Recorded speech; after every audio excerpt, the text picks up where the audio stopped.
வணக்கம். காலை நேர பிரதான செய்திகளின் ஊடாக நர்மதா சிறையில் முதலில் தலைப்பு செய்திகள். அரசாங்கத்தின் நிவாரணப் பொதிகள் இன்று முதல் விநியோகம். பால் தேநீர் விலை 10 ரூபாவால் அதிகரிப்பு. இந்தியாவில் இருந்து அதிகளவான சுற்றுலா பயணிகள் நாட்டிற்கு வருகை. கனடாவில் வேலை தேடுவோருக்கு வெளியான மகிழ்ச்சி தகவல். இனி விரிவான செய்திகள். பண்டிகை காலத்தில் அரசாங்கத்தால் வழங்கப்படும் அத்தியாவசிய பொருட்கள் அடங்கிய நிவாரண பொதிகளையும் இன்று முதல் பெற்றுக்கொள்ள முடியும். நாடு பூராகவும் உள்ள லங்கா சத்தோச விற்பனை நிலையங்களின் ஊடாக நிவாரண பொதியை பெற்றுக்கொள்ளலாம். 5000 ரூபாய் பெறுமதியான உணவுப் பொருட்கள் அடங்கிய நிவாரண பொதியை 2500 ரூபாவிற்கு கொள்வனவு செய்ய முடியும். இன்று முதல் எதிர்வரும் 13ஆம் திகதி வரையான காலப்பகுதியில் இந்த நிவாரண பொதியை கொள்வனவு செய்ய முடியும் என அரசாங்கம் அண்மையில் அறிவித்தது.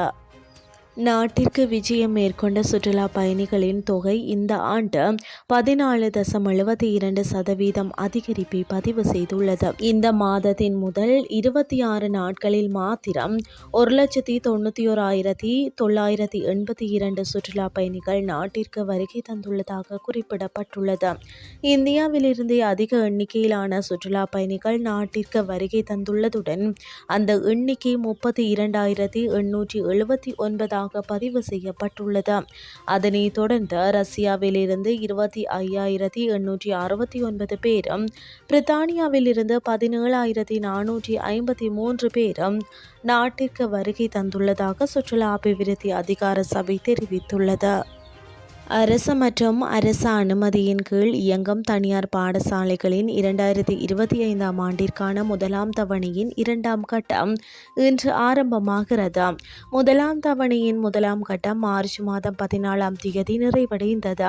மார்ச் மாதம் 17ஆம் திகதி ஆரம்பமான கல்வி பொதுத்தராதார சாதாரண தர பரீட்சை காரணமாக இந்த விடுமுறை வழங்கப்பட்டது.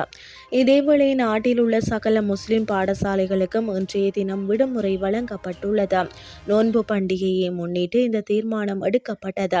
இன்றைய நாளுக்கான கற்றல் செயற்பாடுகள் இடம்பெறும் திகதி பின்னர் அறிவிக்கப்படும் என கல்வி அமைச்சு முன்னதாக அறிவித்திருந்தமை குறிப்பிடத்தக்கது. இன்று முதல் அடுத்த சில நாட்களுக்கு நாட்டின் பல பகுதிகளில் பிற்பகல் வேளையில் இடியுடன் கூடிய மழை பெய்யும் என வளிமண்டலவியல் திணைக்களம் எதிர்வு கூறியுள்ளது. பல பகுதிகளில் பிற்பகல் அல்லது இரவு வேளையில் மழை அல்லது இடியுடன் கூடிய மழை பெய்யும். மத்திய சப்ரகமுவா, மேல், தென் மற்றும் மோவா மாகாணங்களிலும், குருநாகல் மற்றும் பொலனறுவை மாவட்டங்களிலும் சில இடங்களில் சுமார் 100 மில்லிமீட்டர் வரையிலான கனமழை பெய்யக்கூடும். மேல் சப்ரகமுவா, மத்திய, வடமத்திய மற்றும் மோவா மாகாணங்களிலும், காலி, மாத்தறை மற்றும் குருநாகல் மாவட்டங்களிலும் காலை வேளையில் பனிமூட்டமான நிலை காணப்படும்.